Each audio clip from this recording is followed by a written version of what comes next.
Córdoba, capital de la Bética desde el siglo II a.C., ejerció durante época romana el dominio de la Hispania ulterior, y junto a Itálica y Cartella fueron las tres fundaciones romanas más antiguas de la Bética.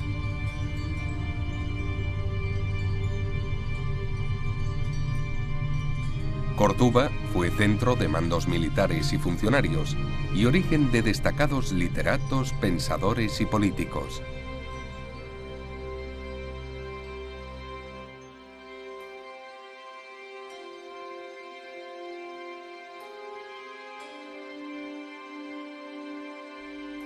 Siguiendo el recorrido de la ruta bética romana, el viajero llega a Córdoba desde Carbula, la actual Almodóvar del Río, a través de la C431 en tan solo 20 minutos. Los romanos recorrían 15 millas para cubrir el mismo trayecto, aproximadamente 22 kilómetros, lo que se correspondía con casi una jornada de camino.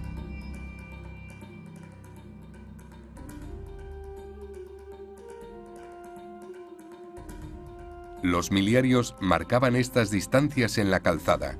Aún se conserva un conjunto importante de este tipo de señalizaciones de piedra en Córdoba. En las inmediaciones de la ciudad existían dos mansiones, situadas sobre el trazado de la Vía Augusta, donde el viajero encontraba cobijo y comida caliente. En el camino de Córdoba a Epora, actual Montoro, se encontraba Addecumo, próxima al Puente Mocho, y a unas 10 millas de Córdoba. En la otra dirección, a 24 millas, estaba Ad Aras, en la Carlota. La situación geográfica de la ciudad fue clave en su evolución histórica. Córdoba ha sido siempre confluencia de caminos y, lo que es más importante, de culturas. En el tercer milenio antes de Cristo, Córdoba ya existía como asentamiento estable al oeste de lo que más tarde será la ciudad romana.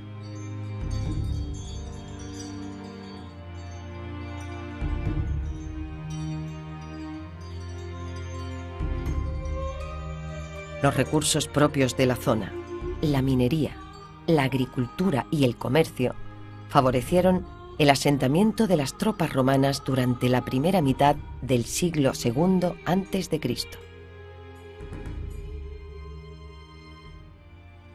El geógrafo Estrabón hace referencia en sus textos a Córdoba como fundación de Marcelo, según los investigadores Marco Claudio Marcelo, 3 veces cónsul, y sitúa el acontecimiento en el año 169 o 152 a.C., coincidiendo con sus visitas a Hispania.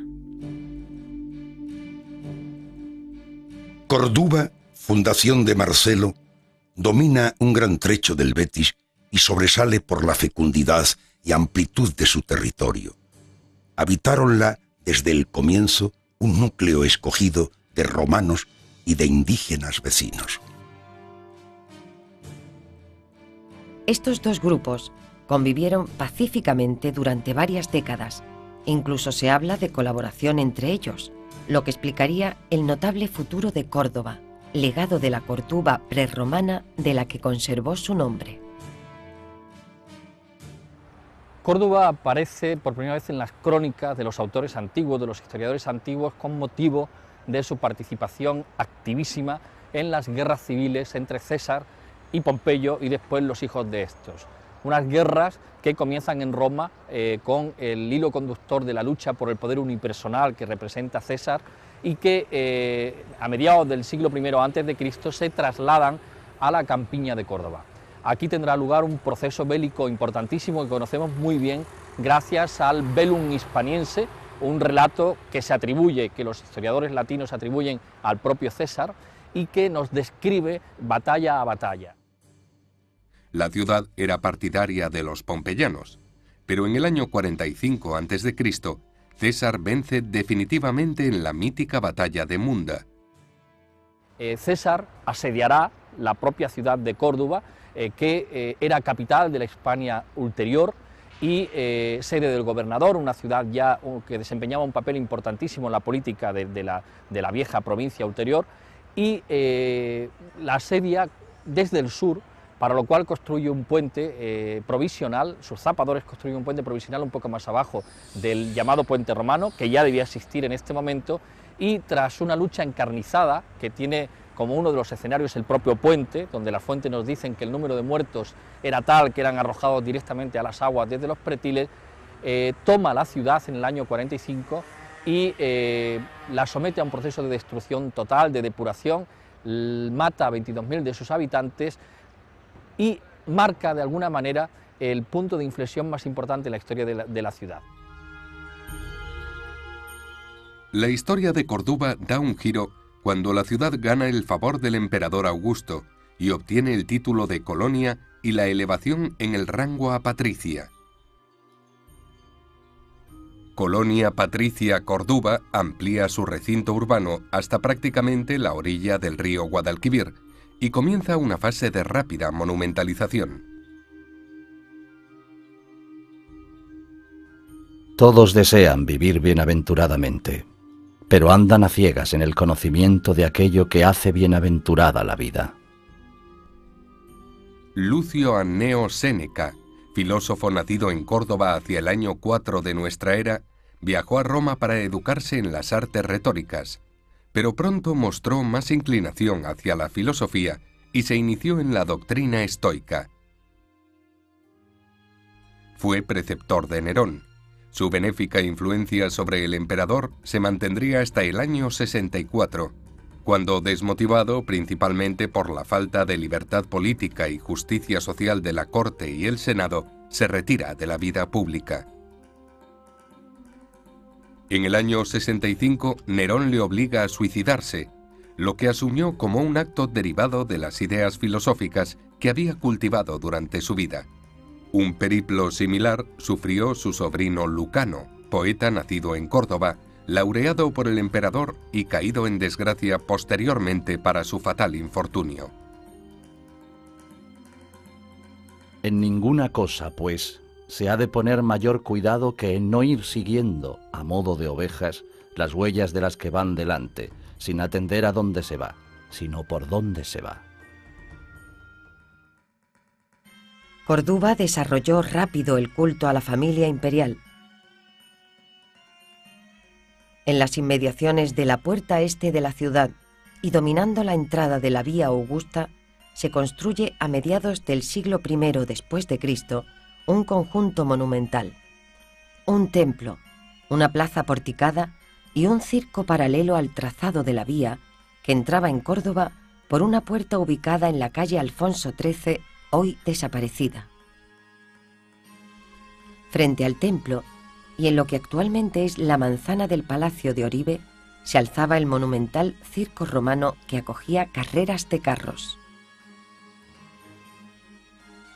El templo, del que se conservan algunas columnas y capiteles situados junto al ayuntamiento, estaba levantado sobre la antigua muralla de Córdoba.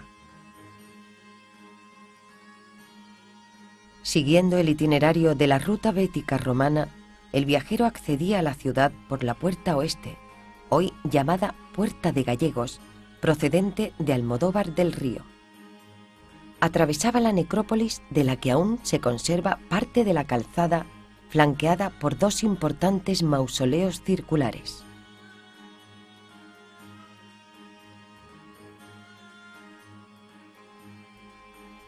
Por esta puerta se accedía al decumano máximo, que seguía en línea recta hasta el foro colonial, reformado a inicios del siglo I a imitación del romano Forum Augusti. Aquí enlazaba con la Vía Augusta, que seguía el Cardo Máximo hacia el sur. En este tramo se erigía el teatro, del que aún se conservan diversos vestigios en el Museo Arqueológico. La puerta sur se situaba junto al río Guadalquivir, por lo que fue necesario construir un puente formado por arcadas de sillería que permitía la salida de la calzada principal y que en la actualidad enlaza con la Nacional 4 o E5 con dirección Cádiz por Sevilla. Córdoba se convirtió en una ciudad cosmopolita, lo que se correspondía con su categoría de capital administrativa, económica y política del Conventus Cordubensis, y de la provincia bética, y que pronto se convirtió en una imitación de la propia Roma.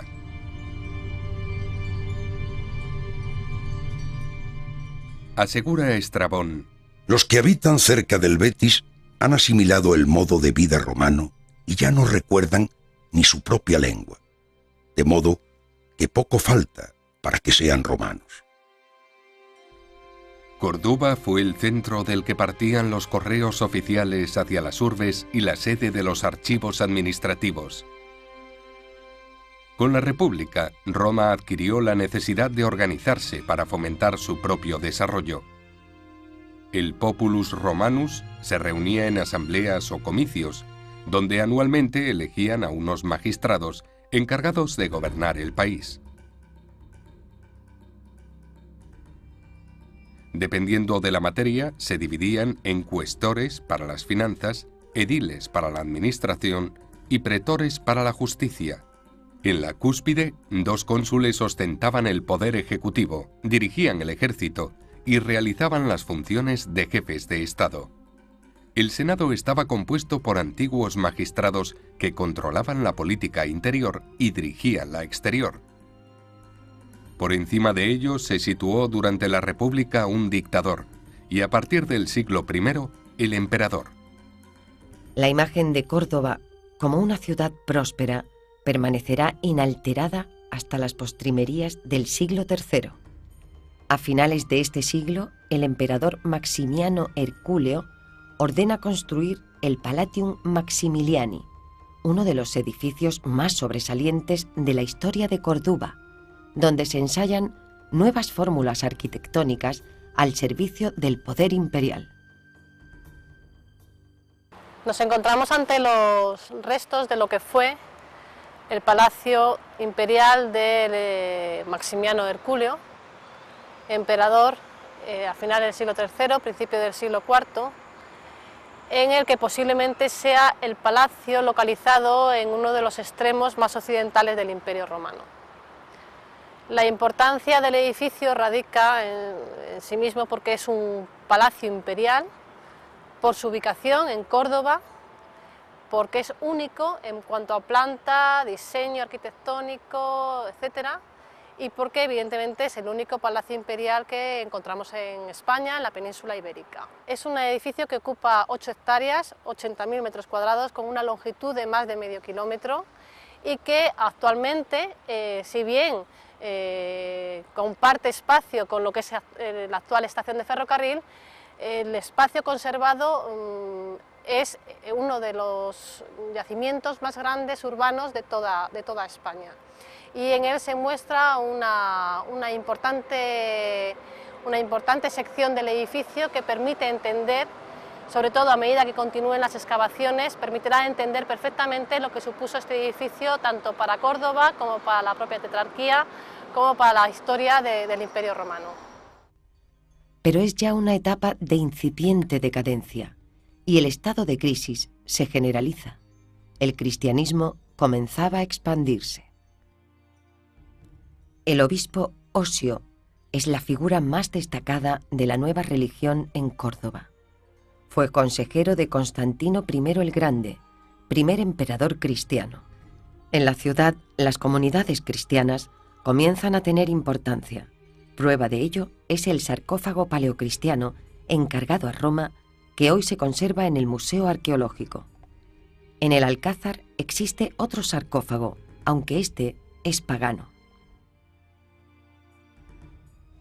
La Afrodita agachada, esculpida en mármol y encontrada en unas excavaciones en la calle Amparo, es una de las piezas más valiosas del Museo Arqueológico. Los expertos confieren también singular importancia a una toracata extraordinariamente conservada, propiedad de una colección privada.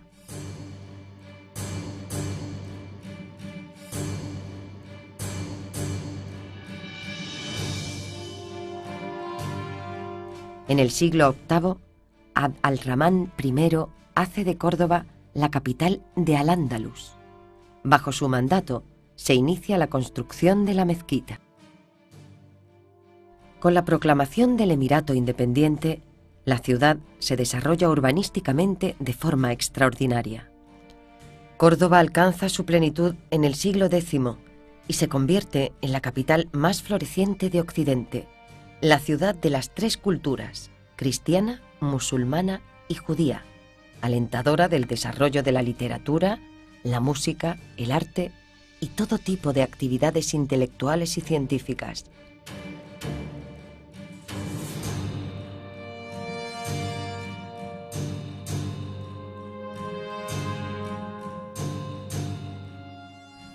De esta época son Madinat al-Zahra, ciudad palatina, expresión del poder y esplendor califal omeya, y Madinat al-Zahira, su homóloga puesta al servicio de los usurpadores amiríes.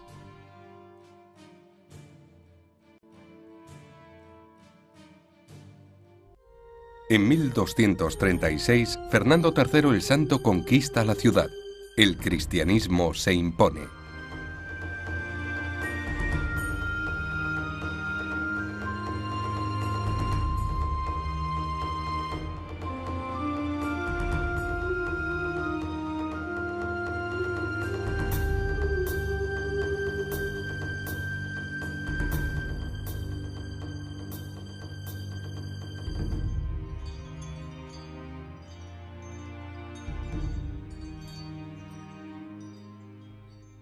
A finales del siglo XV, los reyes católicos recibieron a Cristóbal Colón en los Reales Alcázares. Aquí fue donde la reina Isabel se interesó por la propuesta de viaje, alcanzar las costas indias navegando hacia Occidente, y le asignó una subvención de la corona. El 12 de octubre de 1492, Cristóbal Colón descubre América. A mediados del siglo XVI se produce en Córdoba un impulso artístico y cultural, pero la ciudad aún permanecerá apegada a sus creencias y tradiciones durante varios siglos. Córdoba resurge a mediados del siglo XIX con el proceso de desamortización y la llegada del ferrocarril. La economía comienza a recuperarse y crece la población.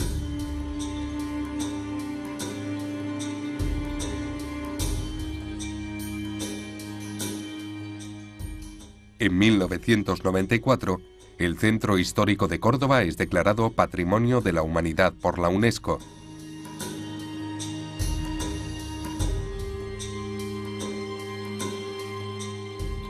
En la actualidad, Córdoba es una ciudad activa y comprometida, y firme candidata a la Capitalidad Cultural Europea en 2016.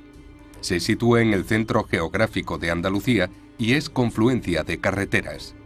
La línea de alta velocidad AVE es la forma más cómoda y rápida de llegar a Córdoba desde Madrid, uniendo la capital con Sevilla y muy pronto con Málaga.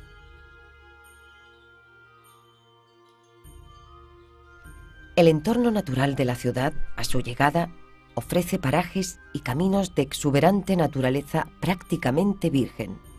Asentada al pie de Sierra Morena, la cadena montañosa que flanquea la ciudad al norte, Córdoba está atravesada por el río Guadalquivir y limita al sur con la Campiña.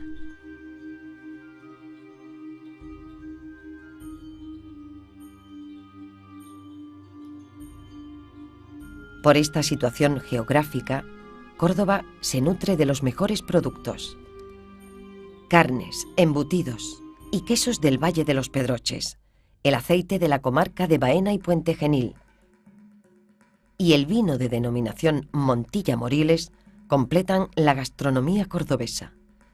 La singularidad de sus platos procede de la rica herencia cultural que los pueblos y civilizaciones que habitaron Córdoba dejaron en ella.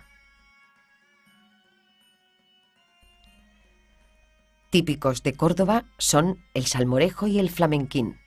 En repostería destaca el pastel cordobés, hojaldre relleno de cabello de ángel. En artesanía y joyería, Córdoba es uno de los núcleos más importantes de España. Desde el siglo XVI se han ido transmitiendo los oficios artísticos de platero y orfebre. La filigrana, junto al trabajo del cuero y el de la cerámica, constituyen la artesanía más tradicional de la ciudad.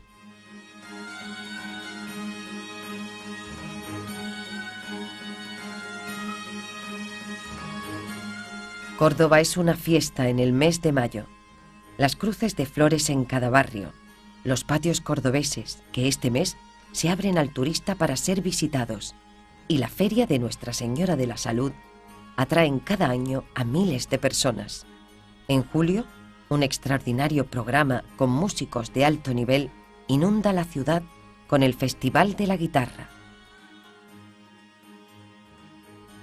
Córdoba, la Corduba romana, que también fue mora y judía, encuentro de culturas, tierra de ilustres personajes y patrimonio de la humanidad, es ahora una ciudad abierta al visitante, una parada en la ruta bética romana que sorprende y atrapa.